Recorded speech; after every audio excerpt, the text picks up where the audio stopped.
Chapter 2. Qiying's diplomacy, soothing the barbarians. Pottinger now faced yet another Chinese negotiator, the third to be sent on this supremely unpromising assignment by a court still fancying itself supreme in the universe, the Manchu Prince Qiying. Qiying's method for handling the British was a traditional Chinese strategy when confronted with defeat. Having tried defiance and diplomacy, China would seek to wear the barbarians down by seeming compliance. Negotiating under the shadow of the British fleet, Qiying judged that it befell the court's ministers to repeat what the Middle Kingdom's elites had done so often before, through a combination of delay, circumlocution, and carefully apportioned favors. They would soothe and tame the barbarians while buying time for China to outlast their assault. Qiying fixed his focus on establishing a personal relationship with the barbarian headman Pottinger. He showered Pottinger with gifts and took to addressing him as his cherished friend and intimate, a word specially transliterated into Chinese for this express purpose. As an expression of the deep friendship between them, Qiying went so far as to propose exchanging portraits of their wives and even proclaimed his wish to adopt Pottinger's son, who remained in England, but was henceforth known as Frederick Qiying Pottinger. In one remarkable dispatch, Qiying explained the approach to a celestial court that found the seduction process difficult to comprehend. He described the ways he had aspired to appease the British barbarians, with this type of people from outside the bounds of civilization, who are blind and unawakened in styles of address and forms of ceremony, even though our tongues were dry and our throats parched, from urging them to follow our way, still they could not avoid closing their ears and acting as if deaf.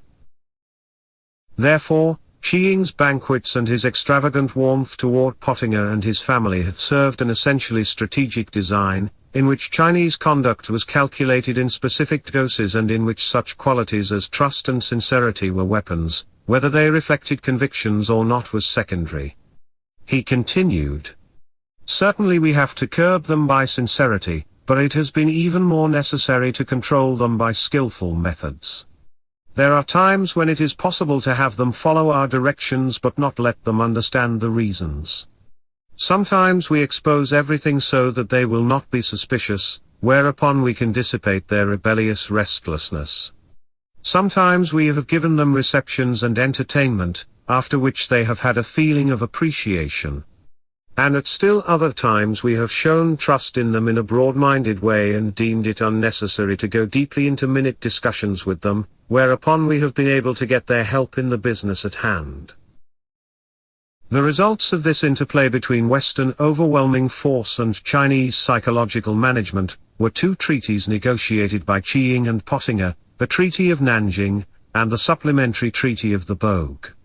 The settlement conceded more than the Chuan-Pai Convention.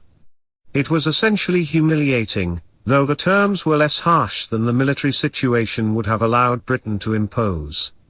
It provided for payment of a $6 million indemnity by China, the cession of Hong Kong, and the opening of 5 coastal treaty ports in which Western residence and trade would be permitted. This effectively dismantled the Canton system by which the Chinese court had regulated trade with the West and confined it to licensed merchants. Ningbo, Shanghai, Xiamen, and Fuzhou were added to the list of treaty ports. The British secured the right to maintain permanent missions in the port cities and to negotiate directly with local officials, bypassing the court in Beijing. The British also obtained the right to exercise jurisdiction over their nationals residing in the Chinese treaty ports. Operationally, this meant that foreign opium traders would be subject to their own country's laws and regulations, not China's. This principle of extraterritoriality, among the less controversial provisions of the treaty at the time, would eventually come to be treated as a major infringement of Chinese sovereignty. Since the European concept of sovereignty was unknown, however, in China extraterritoriality came to be a symbol at the time, not so much of the violation of a legal norm as of declining imperial power. The resulting diminution of the mandate of heaven led to the eruption of a flurry of domestic rebellion. The 19th century English translator Thomas Meadows observed that most Chinese did not at first appreciate the lasting repercussions of the Opium War. They treated the concessions as an application of the traditional method of absorbing the barbarians and wearing them down. The great body of the nation, he surmised, can only look on the late war as a rebellious eruption of a tribe of barbarians, who, secure in their strong ships, attacked and took some places along the coast, and even managed to get into their possession an important point of the Grand Canal, whereby they forced the emperor to make certain concessions. But the Western powers were not so easily soothed. Every Chinese concession tended to generate additional Western demands. The treaties, conceived at first as a temporary concession, instead inaugurated a process by which the Qing court lost control of much of China's commercial and foreign policy. Following the British treaty, U.S. President John Tyler promptly sent a mission to China to gain similar concessions for the Americans, the forerunner of the later open-door policy. The French negotiated their own treaty with analogous terms. Each of these countries in turn included a most favored nation clause that stipulated that any concession offered by China to other countries must also be given to the signatory. Chinese diplomacy later used this clause to limit exactions by stimulating competition between the various claimants for special privilege. These treaties are justly infamous in Chinese history as the first in a string of unequal treaties conducted under the shadow of foreign military force. At the time, the most bitterly contested provisions were their stipulations of equality of status. China had until this point insisted on the superior position ingrained in its national identity and reflected in the tributary system. Now it faced a foreign power determined to erase its name from the roll of Chinese tribute states under threat of force and to prove itself the sovereign equal of the Celestial dynasty. The leaders on both sides understood that this was a dispute about far more than protocol or opium.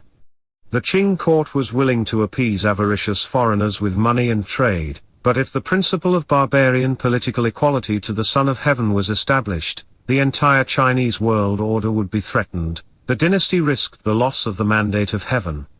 Palmerston, in his frequently caustic communications to his negotiators, treated the amount of the indemnity as partly symbolic, but he devoted great attention to berating them for acquiescing to Chinese communications whose language revealed assumptions of superiority on the part of China or implied that Britain, victorious in war, remained a supplicant asking for the emperor's divine favor.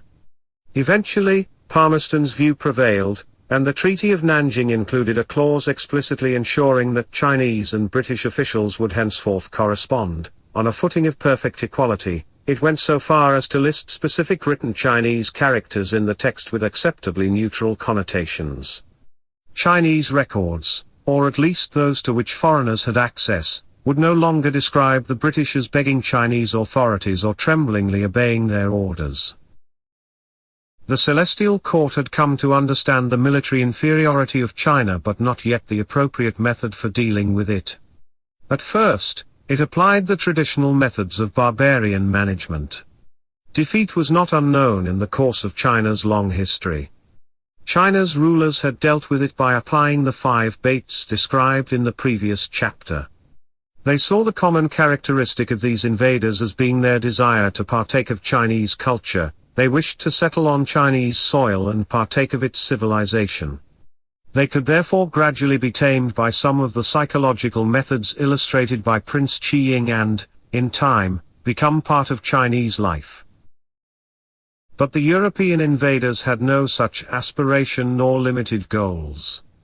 Deeming themselves more advanced societies, their goal was to exploit China for economic gain, not to join its way of life. Their demands were therefore limited only by their resources and their greed. Personal relationships could not be decisive, because the chiefs of the invaders were not neighbors but lived thousands of miles away, where they were governed by motivations obtuse to the subtleness and indirection of the Qiying type of strategy. Within the space of a decade, the Middle Kingdom had gone from preeminence to being an object of contending colonial forces. Poised between 2 eras and 2 different conceptions of international relations, China strove for a new identity, and above all, to reconcile the values that marked its greatness with the technology and commerce on which it would have to base its security.